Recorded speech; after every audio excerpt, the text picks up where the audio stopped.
I want to bring in Bill Bratton now. And Bill, of course, is an NBC News senior law enforcement analyst, counterterrorism analyst, has led police departments in New York City and Los Angeles and Boston as well.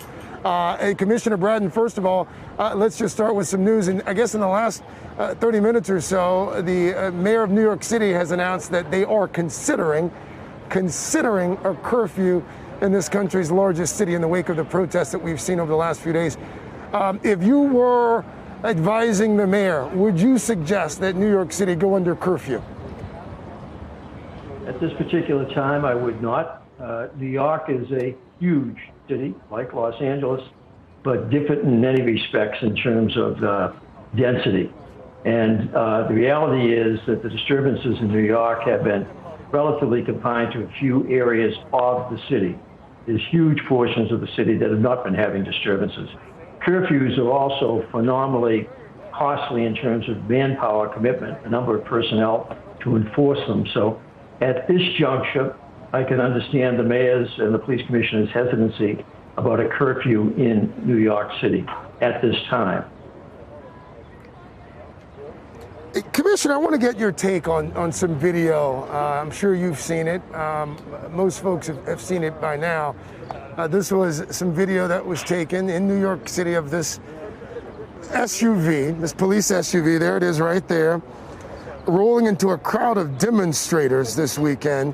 The commissioner says they're investigating multiple incidents. What's your assessment of how the NYPD has handled these protests thus far?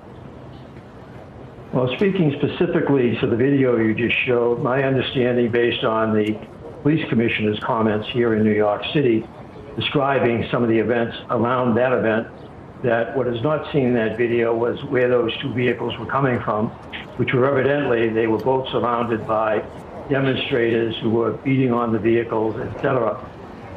This is a city where the day before, a Molotov cocktail was thrown at 3 officers sitting in a vehicle.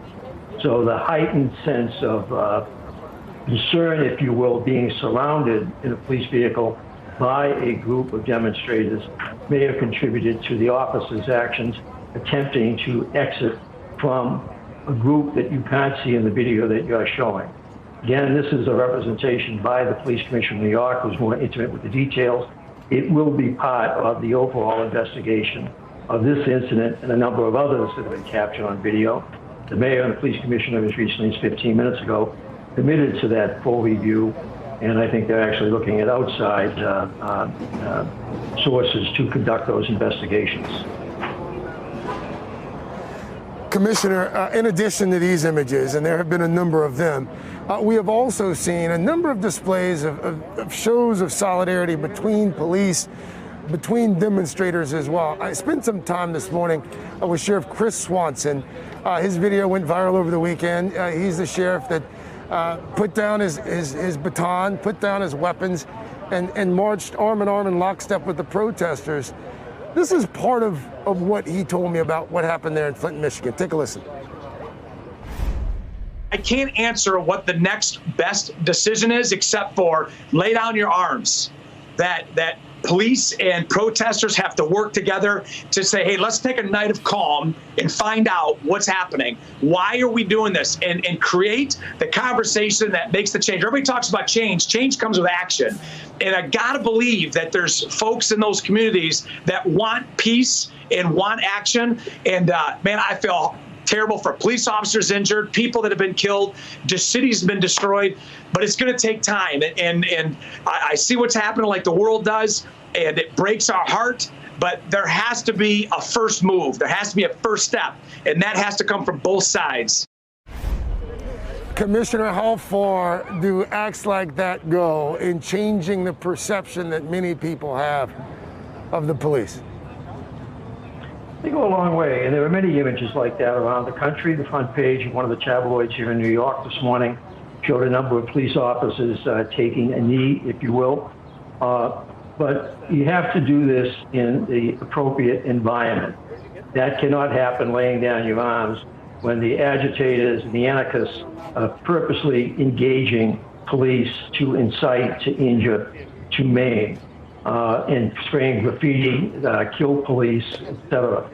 So approaching this issue, time and place, and trying to find the right approach for what you are facing at a particular point in time.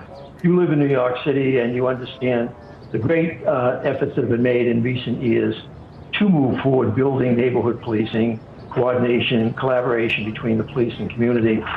But at this particular point in time, you have to take into account certain situations where police are being attacked, and it would be impossible to lay down their arms on some of the calls to abolish the police. The point I would like to make, I have not seen one interview with a police officer over the last 5 days. I've seen interviews with demonstrators. I've seen interviews with politicians. I've seen interviews with people like myself who used to be in the business. But get out there and talk to some of those cops and understand what they are facing. Get their understanding of what they're feeling, both the fear and the concern about the cities they're sworn to protect, and seeing how those cities are being destroyed. That has not been done. And I would encourage this channel that I work with, as well as the others, get a fuller perspective in terms of what the police are up against and trying to maintain calm, order, and effectively reduce the violence and reduce the destruction. Commissioner Bratton, I would just point out, not to take issue with that assessment, I would point out that I did talk to a police officer last night, a DC police officer, and it was part of my story this morning, and his perspective was unique. And we included that, and I would encourage folks to go online and watch that. But perhaps we should be doing more of that. Commissioner Bill Bratton, thank you. There's not been much of that going on. Thank you. Hey there, I'm Chris Hayes from MSNBC. Thanks for watching MSNBC on YouTube. If you want to keep up to date with the videos we're putting out, you can click subscribe just below me, or click over on this list to see lots of other great videos.